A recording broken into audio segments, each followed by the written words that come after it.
This is the new Voigtlander Nokton 28mm f1.5.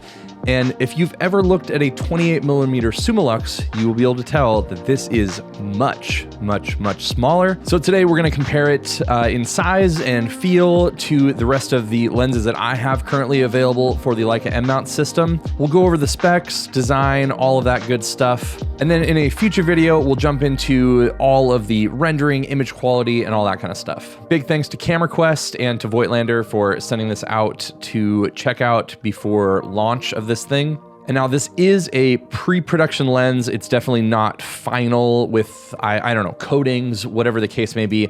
So I definitely am not able to share full like images or anything like that. So a quick little addition about this lens that I've gotten since making that original video. The first of which is that I'm actually going to show a few image samples of this thing, just not going to deep dive because obviously this is probably not the final coatings and all of that kind of stuff. But as you can see, this is generally how it looks, which looks fantastic so far. Again, I'm not going to pixel peep into how incredibly sharp it is or chromatic aberration or anything like that. But at least we're getting a pretty good idea of what this is and what it's going to look like at 1.5 on a 28mm lens. But I'll definitely give all of my first impressions and especially kind of comparing it to my 28mm Summicron in terms of size, weight, balance, and you can definitely kind of get a good grasp of what you're going to expect out of this lens. So I'm going to take all of the lens hoods off of all these other lenses just because this one doesn't come with the included hood. So we get a good idea of kind of our size. So you can tell that the Nokton is slightly taller, but it's a very, very lightweight lens. Now, there are going to be two different versions, and each version also comes in black and silver. Now, I believe this is the Type 1, and this is coming in at 250 grams. So very lightweight, no issues. Now, a quick little thing about why they actually have different versions, different weights. So it's not only styling, but it's also material. There is one set of these that's going to be aluminum, which is going to be much more lightweight, sort of like the M11 is doing with the new aluminum top plate versus the brass.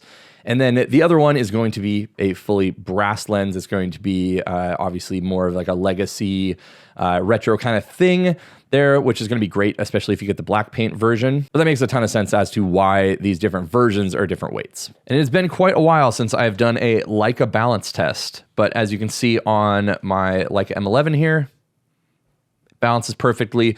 So usually if I can find a lens that can balance just on a table, on a camera without a grip, and either the combination of the weight and or the length and size of the lens doesn't force it to fall over, that usually pretty much means it's kind of within the perfection bit of balance into the whole Leica ecosystem. So definitely is ideal in its size and weight.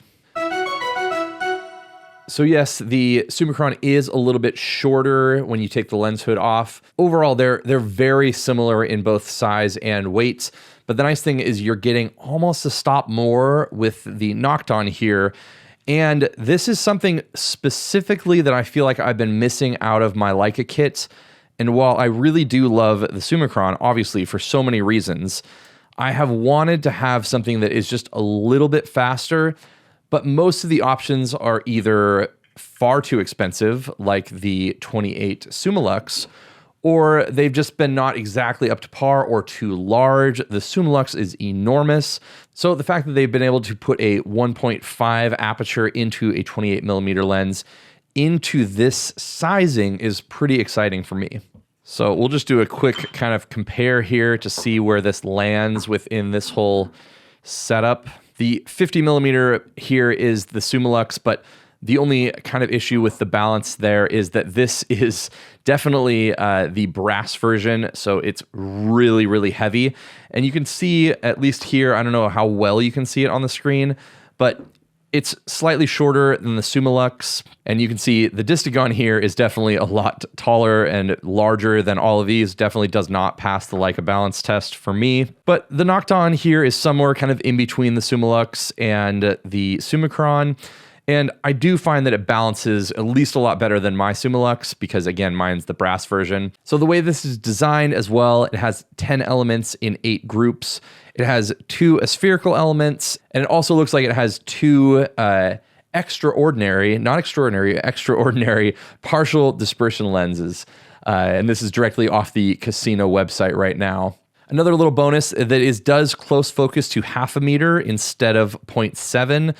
Now, this is, again, one of my, I guess, critiques of these lenses, and maybe this one in the final copy will have something there. But I really do wish that once it got to the point where it's going to go beyond what the rangefinder can focus down to, that you get some sort of little detent to make you understand that you're going beyond the rangefinder. It happens on other Voigtlander lenses as well, but it's just something that I wish they could do. But ultimately, it's something I'm really excited about. I've been really enjoying a lot of the new Voigtlander stuff coming out. The Ultron 35 f2 has pretty much been glued to my M6 for the last couple of years now. And so if this thing performs in the full production version that I get pretty soon here, obviously we'll let you know and we'll jump into image samples and all that kind of stuff.